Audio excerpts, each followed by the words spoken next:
Call the meeting to order. Can I have a roll call, please? Belsley. Here. Blunier. Here. Dobb. Here. Hare. Here. Herman. Here. Hoffman. You have a quorum. Pledge allegiance. I pledge allegiance to the flag of the United States of America and to the republic for which it stands, one nation, under God, indivisible, with liberty and justice for all.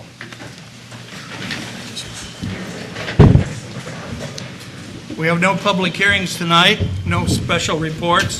Is anyone in the audience would like to make a statement? Yes, sir. Would you go to the podium and identify yourself?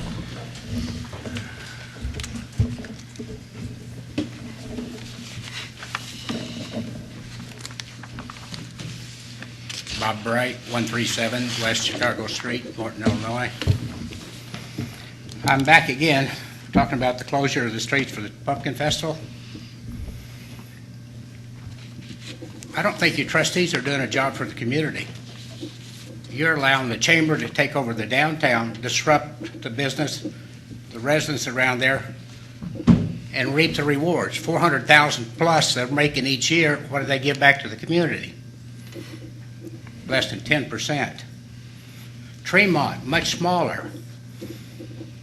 Community Festival, 150,000. It all goes back to the community. You need to put some strings on the chamber because it's supposed to be a community event. 2,000 volunteers, and who benefits? All of the businesses that belong to the chamber. Are you in the business to support all the businesses here in town? That's the only thing I know that you really helped the little guy is what Ginger did with the electric aggregation years ago. You need to do something. If you want to help the village of Morton, take 50% or more of that big pot and give it to the community foundation, which will come back into the community. The chamber should be supporting, self-supporting with all of its members. Not only they not share what their big windfall, the village picks up their costs for the auxiliary police, the overtime for the police, the fire, and I'm thinking you probably pick up their utilities. Then you give them a wad of money from the Tourism Association. Sometime this has got to stop. Thank you. Thank you. Would anyone like to pull anything on the consent agenda? We have minutes to approve and some bills. Would any of the trustees like to pull anything from the consent agenda? Can I have a motion to approve? So moved. So moved by Sam, second by Mr. Dahl. Any discussion? Call it, please. Belsley. Yes. Blunier. Yes. Dobb. Yes. Hare. Yes. Herman. Yes. I have nothing tonight. Village Clerk. Just a matter of information, Your Honor. The first Monday in September is Labor Day, as usual. So instead of the meeting being on September 7th, it will be on Tuesday, September 8th. Thank you. I'll now call on the village administrator to talk about a little IT issue we have. Yes, thank you, Your Honor. 3 years ago, the village entered into a contract with OIC Group of Peoria to produce a mobile telephone app for the village that would have been one of those one-click type things where it would take them directly to the agendas or whatever the information we wanted them to put on it. To date, we have not received anything in return. We have since told them we've contracted with a different company to create a mobile version of our website that you can get when you directly go to it from a smartphone or from a tablet. And so we told them that we do not want them to continue working on the mobile application, and we've also instructed them that we want our money back. We haven't heard anything from them. Tom Davies sent them a letter after I had waited a month, and they have not responded to him. So we just wanted to kind of make you aware that we're considering filing a lawsuit against them, trying to get our money back out of them. Yeah, I did, it's only $3,800, but they refused to even answer our inquiries after these years, and Julie and I were kind of reluctant to enter into legal action without the board knowing about it. So we'd just kind of like to know if someone has an objection to this action, that would be a good time to tell us to back off. May I say something? Yes, sir. May I say something? Yeah, please. Thank you, Mr. Mayor. My name is Fred Dirksey. I am the owner of the OIC Group, and there is a little bit of incorrect information here as of right now, and if I may, I'd like to present my side of the case here. My firm originally contracted with the Village of Morton to construct a website and mobile application, as well as provide hosting, support, and search engine optimization services, which we did quite successfully up until a few months ago. The point that I believe is missed, what the village administrator said, that nothing was received, is absolutely not true.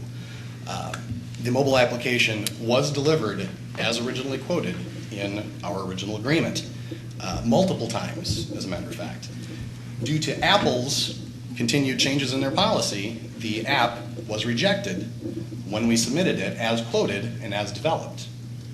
So it was they give a very vague term for it, not having enough functionality was it. I don't know if anybody's ever dealt with Apple or Google or the likes of some of these larger companies, but they're not entirely helpful in a lot of ways. When you ask them, well, specifically, can you tell us what we need to do? No, there's just not enough functionality.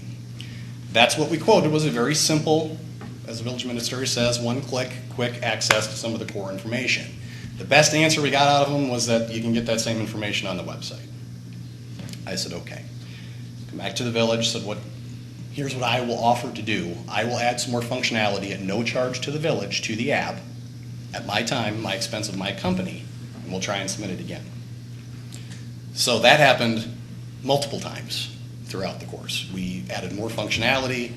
We met multiple times with the village, with Mr. Laudermilk, with Mr. Bedecker, with Wendy Farrell at the time, and at one point recently with Ms. Smick as well. And additionally, there was multiple operating system upgrades, which just increases development time. So again, this is not a situation of we just didn't do our job. We went way beyond and above our job trying to satisfy the original agreement, which we did satisfy the original agreement, but trying to get this pushed through and satisfy Apple, basically, and get this. So we were in the final stages of testing here just recently in May after another huge round of more development, more testing work. And that's when we got a call from Ms. Smick that says, we're pulling all services from your company. I asked why, and the answer was, we were told we don't need a mobile app, quote unquote. I said, okay. To my knowledge, there were no problems with the rest of our services, with the website itself, with the hosting, with the support. We tried to go above and beyond in every way we could to provide the best functionality. And again, I've gone way above trying to put as much into this app as I can to try and get it pushed through, again, at my expense. I did this without any additional funding. I didn't go back to the village and say, hey guys, I'm sorry, but it's going to cost you another $10,000. I said, I'll try and do this myself. So while I understand the position regarding the length of time, I get that. I do implore the village to please realize that this was not a just take the money and run. We did deliver the app. In fact, we delivered it multiple times and attempted to release it multiple times. I've invested in my company thousands of dollars to try and get this pushed through, well more than the $3,800 which the village has invested into it. I also encourage the board to please do some research, if you would, and look at how much it now costs to build a mobile app.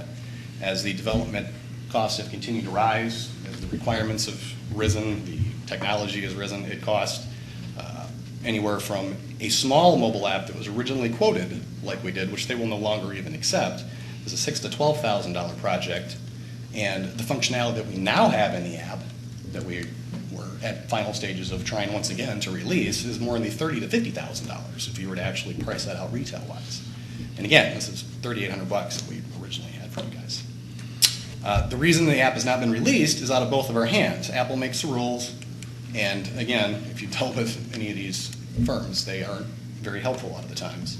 They rejected the app that we agreed on and that we finished and delivered multiple times. So I've bent over backwards trying to make this work. I invested thousands of my own dollars. I sat up many late nights and weekends myself actually working on this because my original job was a programmer, and I actually put my own time into this as well as paying developers to do this.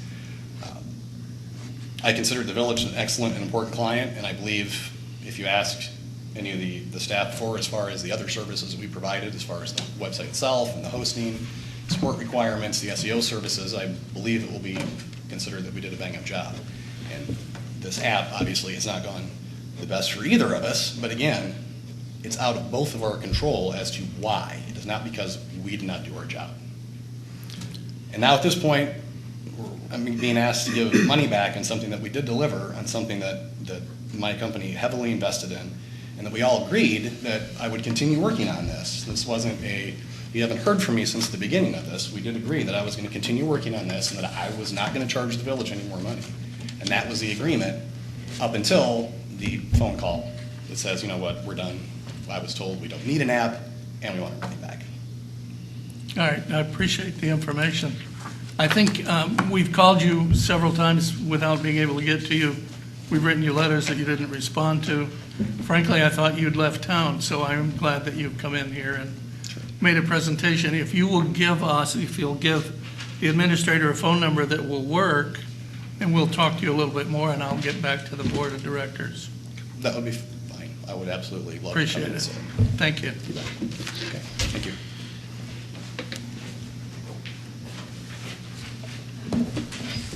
Chief of Police. I have two things tonight, Your Honor. The first one's not on the agenda. We just received notice from the DAA of our partnership with them on the prescription drug take back, so I'm informing the board that that is going to be on Saturday, September the 26th. It'll be between the hours of 10 a.m. and 2 p.m. Our police station will be a site, one of the sites for that drop-off. It's the first one that they've done in about a year's time. They did not do one in the spring, but they're having that again. So I want to let you know that we are partnering with them again. The second item is a request for the Pumpkin Festival street closures. Both Mr. Laudermilk and I received a request from the chamber regarding this year's fall festival between the dates of September 16th and 19th. Street closures would be from Sunday, September 13th until full opening on Sunday, September 20th. We would start closing streets at approximately by noon on Sunday the 13th. Things won't be completely opened up until the afternoon of the 20th. Jefferson, which is one of our main thoroughfares, would shut down shortly after church lets out at about 2 p.m. on the 13th, and we have it opened up by 8 a.m. on Sunday the 20th. Both Mr. Laudermilk and I have discussed it. We're both in agreement to approve this, and this is information to the board that the streets will be closed from these dates and times, and you have a list of those streets. Anything else? Any questions? Any of the trustees have a comment? I just had one question about the new parking lot at Adams and Plum. They want to use that for the craft fair? I thought, will that be in any condition to use? Right now, we're a little behind on that project. I'm meeting with Kim at the chamber. I think we're going to meet Friday and talk about it. We're hoping to start pouring curb tomorrow, and we're about 2 weeks behind. So C&G Concrete's pushing to get it done. Pretty adamant that we need it done. But at this point, it's hard to predict with weather and everything. So I can give you an update, I can give you a better update Friday, I think, once we start seeing some concrete go down. But we are behind on that, I will Another say question about that then, is that for them to increase the craft fair when we actually built the parking lot to increase parking? I think the intent is actually to park there Okay. right now. That's the plan. The craft fair would be, I know they worked with Sam Parrott on some of his stuff to have it there, I think, this year, I believe, is what I've heard. But I'll know more information. I intend to meet with Kim on, Kim Bill on Friday. Okay. And I'll let you know. Just one thing on the craft fair. In the past 3 years, it's been on, lasted until Sunday. This year, it will end at 8 p.m. on Saturday night. So Like it used to then. Right. It will not be on Sunday. Any other thoughts? Is that it, Chief? That's it, Your Honor. Corporate Counsel? Nothing tonight, Your Honor. I'm reliably informed that the Director of Fire and Emergency Service is fighting a fire, so he won't be in for a little bit. Director of Public Works? I have several items tonight, Your Honor. First, in front of you is I'm asking for acceptance of bid for Woodlawn 5 improvements. This is Sycamore and Elm in the amount of $609,961.40 and award of contract for same to Illinois Civil Contractors. I will highlight that this is over the budget amount. I sent an email out to all of you. We did add some work to that. That would be coming out of the storm budget that we had planned to, and that total was $68,565.64 that we didn't get done in time, so we decided to bid it all as one. So that's included in that too. Would it have been over budget had you not added It that? would not have been over budget without that. So we're still within our budget amount. I've just budgeted work that we had budgeted in the stormwater department as part of the project. Tend to Then make I sense. think we need a motion to. Move to approve. Second.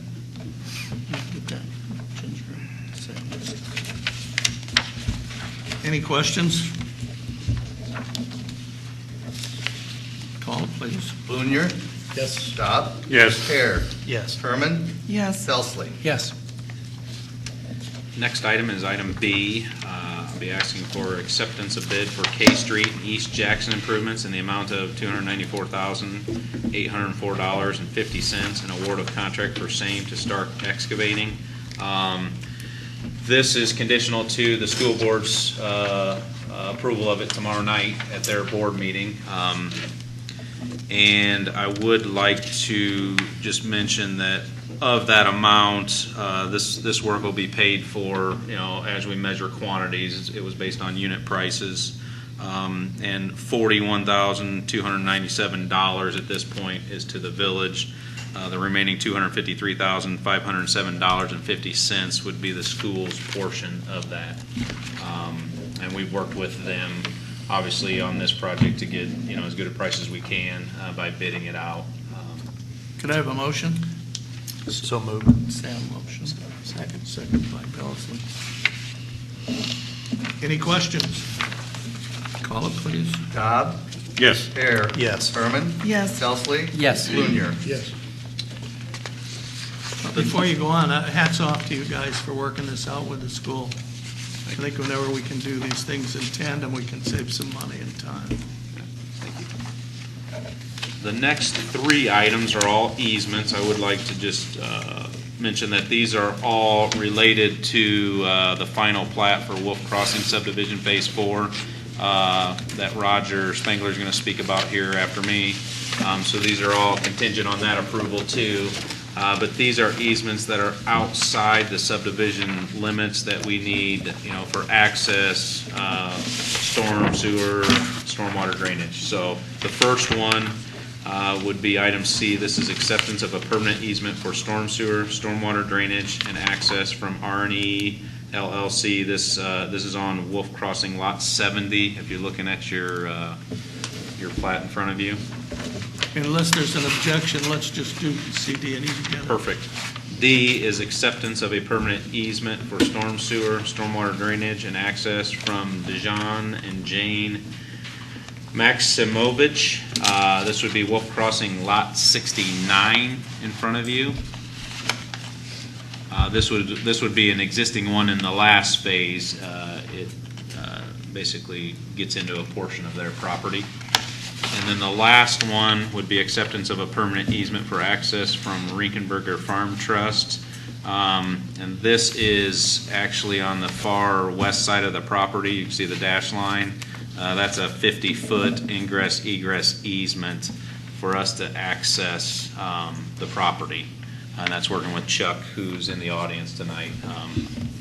They've worked really hard in dealing with us. I think we've got a really good project here in front of us, a really good subdivision. So I appreciate, Chuck, your work on this to get all these extra easements here.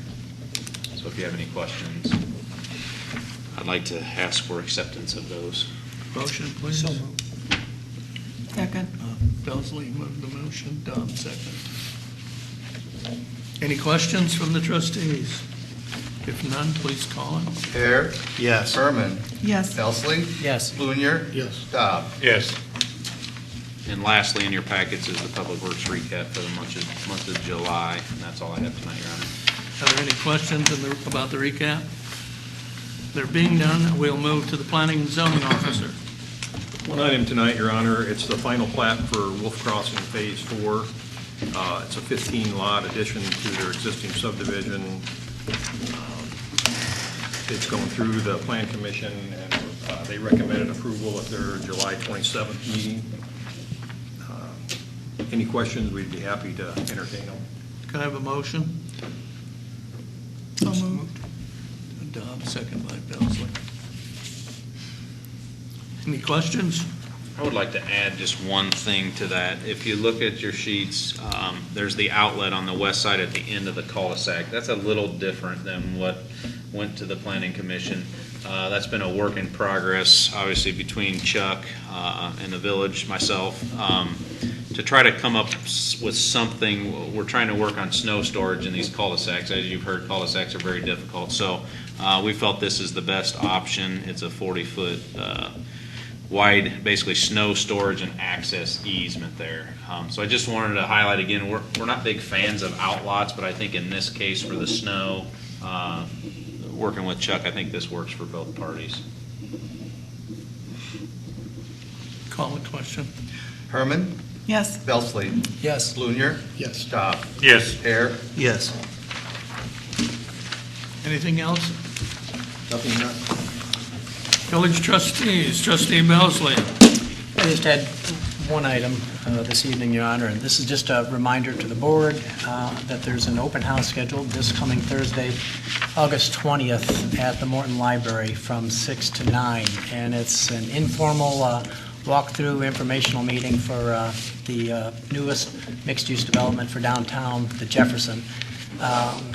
Those that are not aware of this is a large mixed-use project that is proposed for construction starting later this year. It's scheduled to be located at the corner of Plum and Jefferson. And Thursday evening, there'll be representatives from the owners and developer. The Morton Economic Development Council will be there to also share some information and vision for the downtown. And it's the format is just casual and informal. It's a walkthrough, so there'll be information available, and you can come and go as you please. So we're hoping to see a good level of interest from the community. It is open to the community, all the citizens, and hope that they can find some time in their schedule Thursday night to stop by and learn more about this project. It's a very exciting project for our downtown. As we've reported before, it's slated to be the largest private investment for our downtown ever at approximately a $4 million level. So it's significant, and it will have long-term, significant, lasting impact for our community as well. So hope to see others there Thursday night. Thank you. That's it. Trustee Blunier. Nothing tonight, Your Honor. Trustee Dodd. Nothing tonight. Trustee Hare. Nothing tonight. Trustee Herman. Nothing tonight, Your Honor. I will entertain a motion to adjourn. So moved. Second. If I don't get a second, you can't leave. Second. I think there's a universal second. We had a universal second. All in favor, say aye. Aye. Any opposed? Thank you.